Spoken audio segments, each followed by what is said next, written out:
আসসালামু আলাইকুম, আপনারা দেখছেন WNN বাংলা। আমি সাথে আছি নিগার দিলনাহার। সুপ্রিয় দর্শকবৃন্দ, আপনাদের সবাইকে জানাই আন্তরিক শুভেচ্ছা।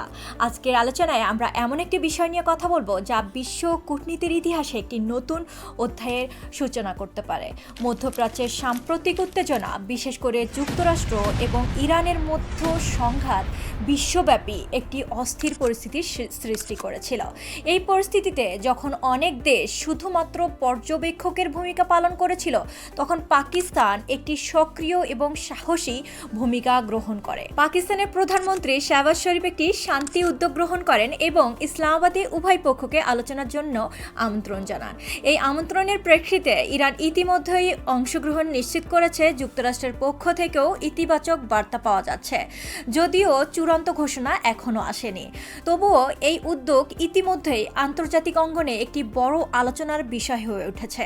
এই আলোচনার সবচেয়ে গুরুত্বপূর্ণ দিক হলো এটি একটি নিরপেক্ষ প্ল্যাটফর্মে অনুষ্ঠিত হচ্ছে। পাকিস্তান এখানে একটি মধ্যস্থতাকারীর ভূমিকা পালন করছে, যেখানে উভয় পক্ষ তাদের মতামত প্রকাশ করতে পারবে এবং একটি শান্তিপূর্ণ সমাধানের দিকে এগিয়ে যেতে পারবে। পাকিস্তানের এই ভূমিকা সহজে অর্জিত হয়নি। এর পেছনে রয়েছে দীর্ঘদিনের কূটনৈতিক সম্পর্ক, আঞ্চলিক প্রভাব এবং একটি সুপরিকল্পিত কৌশল। এই সবকিছুর সমন্বয়ে আজ পাকিস্তান এই গুরুত্বপূর্ণ অবস্থানে পৌঁছেছে। এই উদ্যোগকে সমর্থন জানিয়েছে বিশ্বের বিভিন্ন দেশ। চীন, সৌদি আরব, তুরস্ক, কাতার এবং মিশর। তাদের এই সমর্থন শুধু একটি আনুষ্ঠানিকতা নয়, বরং পাকিস্তানের প্রতি তাদের আস্থার প্রতিফলন। প্রধানমন্ত্রী শাহবাজ শরীফ তার বক্তব্যে বলেছেন যে এই মুহূর্তটি পাকিস্তানের জন্য একটি শাইনিং মোমেন্ট। তিনি আরও উল্লেখ করেছেন যে এর সাফল্য শুধু সরকারের নয়, বরং পুরো জাতির। এছাড়া পাকিস্তানের সামরিক নেতৃত্বের ভূমিকাও এখানে অত্যন্ত গুরুত্বপূর্ণ। তাদের কৌশলগত পরিকল্পনা, নিরাপত্তা ব্যবস্থা এবং সমন্বয় এই আলোচনার সফলতার জন্য একটি শক্ত ভিত্তি তৈরি করেছে। এই পুরো প্রক্রিয়া আমাদের একটি গুরুত্বপূর্ণ শিক্ষা দেয় যে কোনো বড় সংকটের সমাধান সম্ভব যদি সেখানে থাকে সঠিক নেতৃত্ব, ধৈর্য এবং সংলাপের ইচ্ছা।